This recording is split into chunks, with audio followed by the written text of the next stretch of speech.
General Manager of Strategy and Investment at the Ghana National Petroleum Corporation, Dr. Kwame Amoabanuakon, has said that the corporation is poised to define a realistic, workable path to a net zero future. According to him, this decision by the GNPC is informed by the global call for collaborative action to prioritize good governance and a sustainable energy future for all. He was speaking ahead of the upcoming World Petroleum Congress 2023 set for Calgary, Canada.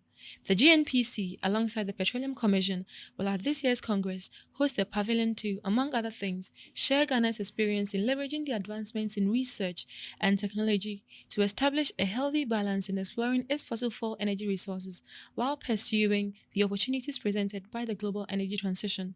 But more than a simple projection of Ghana's petroleum industry as a pristine sector for business, the corporation, he added, will take advantage of the convergence of global oil and gas stakeholders to specifically highlight the commercial viability of the Voltaian Basin project and its potential to create unique business opportunity, generate significant revenues for economic development through the establishment of an added energy hub that could provide much-needed jobs.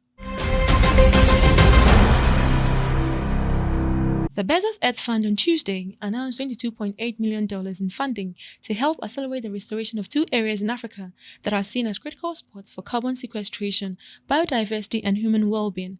Carbon sequestration is the process of capturing and storing atmospheric carbon dioxide with the goal of reducing global climate change.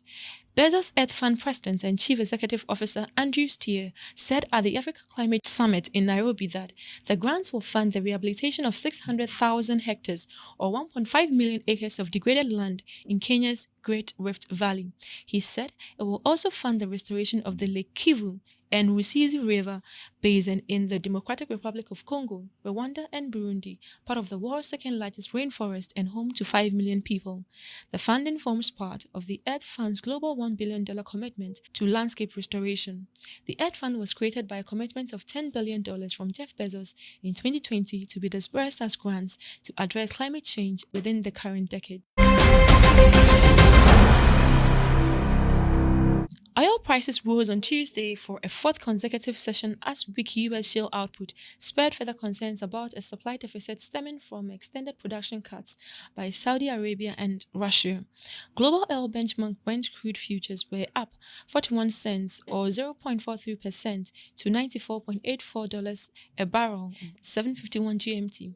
After breaching $1 gains, U.S. West Texas Intermediate crude futures were up 92 cents or 1.01% to $92.40. These come after Saudi Arabia and Russia this month extended a combined supply cut of 1.3 million barrels per day to the end of the year. On Monday, Saudi Arabian Energy Minister Prince Abdulaziz bin Salman defended OPEC Plus cuts to oil supply, saying international energy markets need light-handed regulation to limit volatility, while also warning of uncertainty about Chinese demand, European growth, and central bank action to tackle inflation. Visit www.energyghanamagazine.com for more on these stories. Energy Brief is proudly brought to you by Airport View Hotel. Energy Ghana TV. Local in focus, global in perspective.